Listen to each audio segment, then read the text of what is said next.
I am a 26-year-old female who recently got divorced from my husband Caleb, a 28-year-old male who I'd been married to for a year. The divorce came through a couple of weeks ago, and just last week I found out that my ex-mother-in-law, Fiona, a 54-year-old female, was suing me for defaming her son. I had literally no clue what that was for at the time, but then her lawyer told us that this was for the emotional damage that I'd caused to her son by telling everyone about his affair, because now nobody wanted to speak to him, and that was taking a toll on him. I wouldn't have taken it seriously at all, but her attorney was one of the most renowned ones, and he just so happened to be her brother-in-law. That's the reason why I even entertained that lawsuit, because otherwise I knew for a fact that they didn't have a strong case against me. Had her attorney been someone else, to whom she was not personally related, they probably wouldn't have even bothered to prepare and file a lawsuit against me, because it would have been pointless. First of all, their grounds were baseless, because it can't be called defamation if it's true. And secondly, I'd only told a couple of our close friends about his infidelity, who were now not speaking to him. So it wasn't as though I'd publicly defamed him like Fiona was making it out to be. And most importantly, even if they did have their reasons, I really don't think they'd be able to prove that in court, so a $50,000 lawsuit was a stretch just to get me worried. I wasn't too anxious about it though, because once I had my lawyer look through it, I knew that their grounds were almost laughable. On top of that, I also had a lot of things that I could use against my ex-husband that, if I posted, could land him in a lot more trouble than just emotional damage. So the day after I was served with the suit, I called Fiona. And at first, she was very curt with me. She said that pleading with her or begging wouldn't work anymore, and I should have thought about what I was doing to her son before I talked crap about him to our friends. But I stopped her before she could make an even bigger fool out of herself. I told her that that's not what I was calling about, and said that if she didn't stop the legal proceedings, I'd expose both her and her son on social media, and then things would turn very ugly for them once people knew what kind of a fraudulent, scammer family they came from. I was referring to Caleb's arrest at his past job, where he was fired for embezzlement. Only I and his family knew the truth about why he was let go from that job, but his family didn't know that I was aware of the truth. He'd told everyone that he quit because he didn't see a future there, but actually, he'd been caught trying to embezzle the company's money, and it wasn't some insignificant amount either. It was almost $25,000. The only reason he didn't lose his reputation and the company didn't go public was because his uncle, the attorney I was talking about, had fought for him tooth and nail and prevented the case from going to court. He'd paid the settlement amount from his own pocket to prevent his nephew from ending up behind bars, which is where he belonged.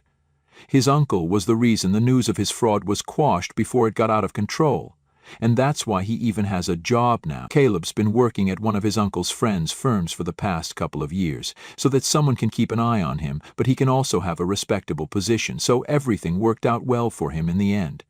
All thanks to his uncle. But I know about all of this because when the embezzlement incident had taken place, he and I had been living together, and despite his family telling him not to talk about this, he had told me, and I'd even consoled him like a fool. I was too much in love with him to see him for the slimy douchebag that we were, so I kept my mouth shut about it as well, and even used to reassure him that everything would be fine when he'd be crying to me about how tough life had become for him, how he regretted getting greedy and things like that. I was his shoulder to cry on at his lowest, and then he cheated on me after 5 years of being together with his high school ex. But that's all water under the bridge for me now. I've moved on, and the reason I'm here is not for him but because of his mother. I'm sure the fraudulent genes were something Caleb had inherited from his mother, because she was also quite the con woman herself. I knew about this from one of Caleb's sister's exes. Caleb has 2 siblings, an older brother Kyle and a younger sister Aria. All 3 of them have an age gap of 2 years. Aria's college boyfriend, Marcus, is a co-worker of mine, and a really good friend too. When I'd told him about my relationship with Caleb at first, he'd been really happy for me. But then a few months later, when I showed him a photo of me with Caleb's family at Thanksgiving, he seemed a little shocked. That's when he warned me about Fiona and her tendency to go after her kids' exes just to rip them off of a ton of money because she thinks they're all naive and stupid and she can get away with it. After Arya and Marcus had broken up, she'd called him and screamed at him for breaking Arya's heart so bad that she'd apparently ended up in the hospital after binge drinking, and she demanded that he pay the bill for it. Marcus was not some wealthy guy, he was just a college student, but he still sent her all the money he could manage at the time because he felt guilty about whatever was happening to Arya. 2 days later, though, he saw her back on campus and she was doing just fine. He did try to question Fiona about the truthfulness of what she'd claimed, but she lashed out and sent him photos of Arya in a hospital bed. He felt guilty for questioning her, so he didn't push it, but months later he realized that those photos were not from the same time as their breakup, because at the time Arya had a couple of pink streaks in her hair, but in the hospital photos she had no streaks at all. But by the time he realized it had been months since their breakup, and he didn't want to drag it all back up and stir the pot, so he just let it go. He was the first to warn me about Fiona. But I didn't listen because to me, Caleb was the perfect guy and I was going to get married to him come what may. Then there was another instance at Kyle's birthday dinner party where I was sitting with Caleb's family and his brother. Kyle told us all that his ex had wished him a happy birthday, at which everyone had laughed really loudly.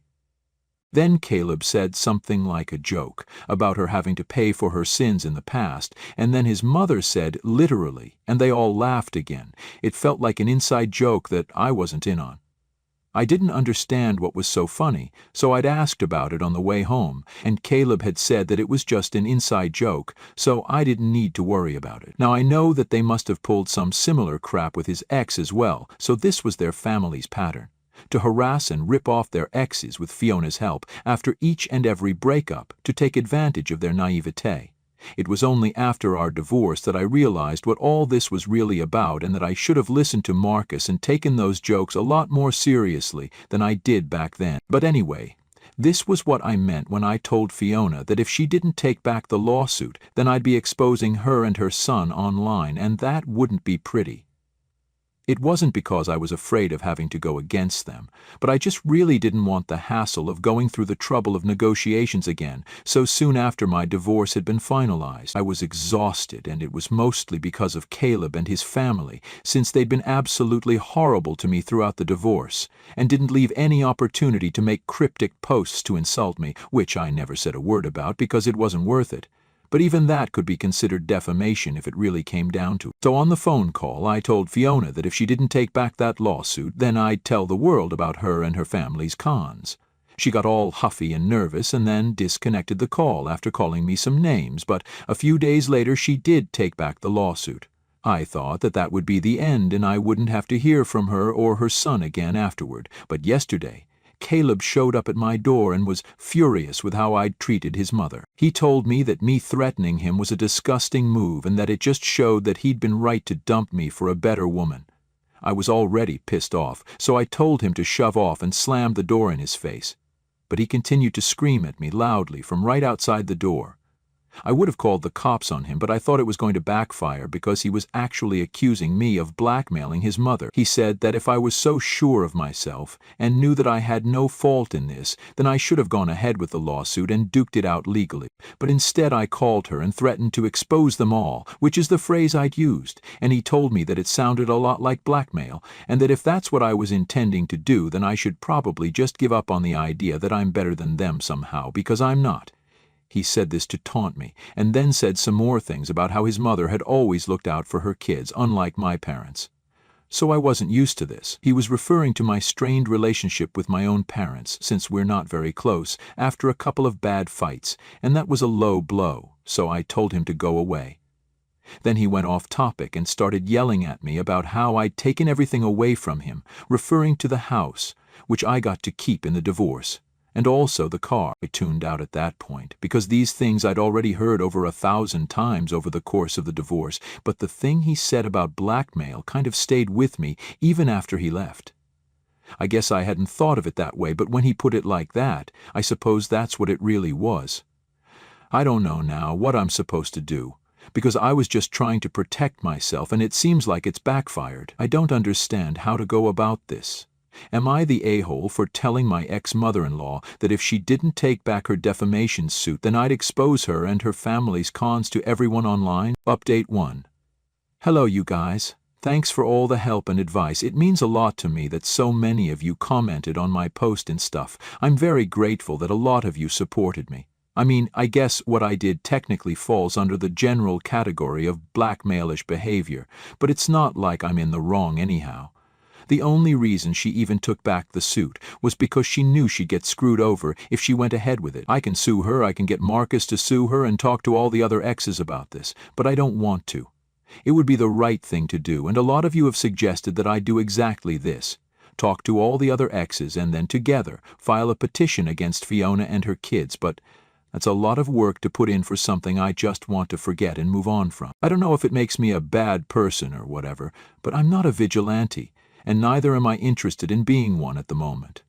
Maybe sometime in the future, if they try to mess with me again, then I might go ahead and do it, but not right now. I'm just recovering from a very hectic, tense, and stressful phase of my life right now, and what I need is to relax and unwind. I don't want to get caught up in Caleb and Fiona's drama all over again, so I hope you guys understand where I'm coming from. I haven't heard back from Caleb yet, even though it's been 3 days since his last visit, where he threw his temper tantrum right outside my door.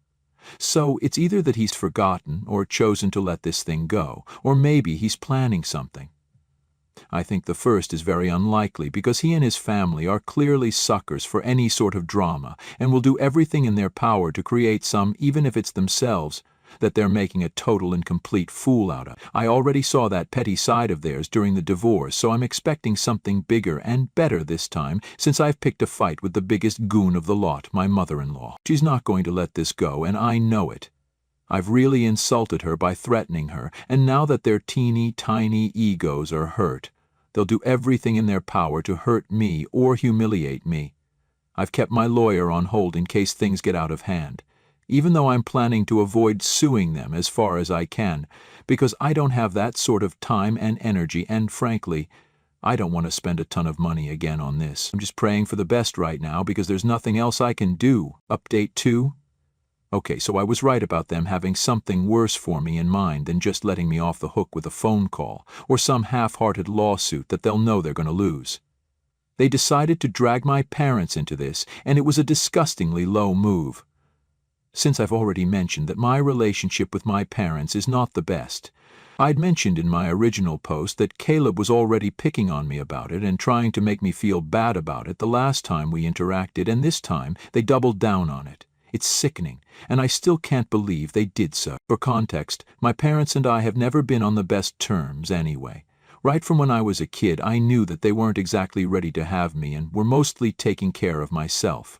I wasn't neglected, but it wasn't as if my parents were constantly hovering around me to check how I was doing. They did the bare minimum and called it a day, and I suppose they thought it was okay, since they were young when they had me. Then as I grew up, the less they spoke to me. All my bills would be paid, I'd have nice clothes and was well fed, but I didn't really have a relationship with my parents. They were just there. They were alive, and they were there. So I didn't feel too bad leaving for college, and neither did we have some tearful, emotional goodbye. I think all of us were kinda relieved that we wouldn't have to live under the same roof and make each other awkward and uncomfortable while crossing paths or sitting in the same room without talking. So that's how it was. During college, I barely spoke to my parents because I was busy with my new life and new friends. They didn't check on me either, so we just stopped calling. I didn't even go back for the holidays, since I didn't think they'd appreciate or even want me there, and from whatever I saw on social media, I didn't think they missed me at all. They'd post photos of them traveling, hanging out with their friends, attending parties and stuff, and they seemed happy. I was a little upset that they didn't seem like they cared at all and wouldn't call me, but that just made me get mad because if they weren't going to call me, then I wasn't going to be the weaker one and call them. It was a weird, bad, and unhealthy space for all of us, I guess, because when I finally contacted them a couple of weeks before graduation to invite them to the ceremony, they were very cold. They weren't cold usually before, but on that call in particular they sounded mad, so I couldn't help but ask them why. That's when they told me that they actually were upset that throughout my years at college, I'd barely bothered to put in any effort to keep in touch with them. Now that pissed me off because I could say the same about them as well. So that's what led to a lot of fighting, and they didn't even attend my graduation ceremony because of it. But afterward they did reach out to me and I turned them down. This went on for a couple of years until a while ago, before my wedding, I told them about it because I wanted to let the past be in the past and start afresh. Things haven't been great, but we're going to family counseling and trying to be better. We still end up fighting a lot like crazy sometimes, but we're putting in a conscious effort to work on our relationship. And Caleb and his family just made a total mockery out of it all. They called my parents up 3 days ago, in the middle of the night, and then put them on blast about my pathetic behavior and how badly I'd been raised, apparently. They even insinuated that I might have pushed Caleb to cheat because of how screwed up my own relationships had been all my life. It was just a total and complete crapfest, and by the end of it my parents were in shock. They'd never been dragged into any of this drama, so this was a first. But they had the good sense to call me as soon as they recovered from the shock and filled me in on what happened. I hadn't told them anything about Fiona's lawsuit and stuff after the divorce, but on the call, I kind of broke down and ended up telling them everything. Surprisingly, they were really there for me and were very supportive of me. In fact, my parents seemed furious that I'd been treated this way and were very protective of me, which felt new since I'd always felt like I never even needed them to protect me. So this was a nice change of pace for me where I could actually rely on my parents. I told them that I didn't want to take legal action, but they convinced me to go after them and said that if I felt mentally tired, then they'd be there for me to talk to and do their best to make it easy on me. But if I let this slide, then they'd just keep up and continue to harass me for as long as they could.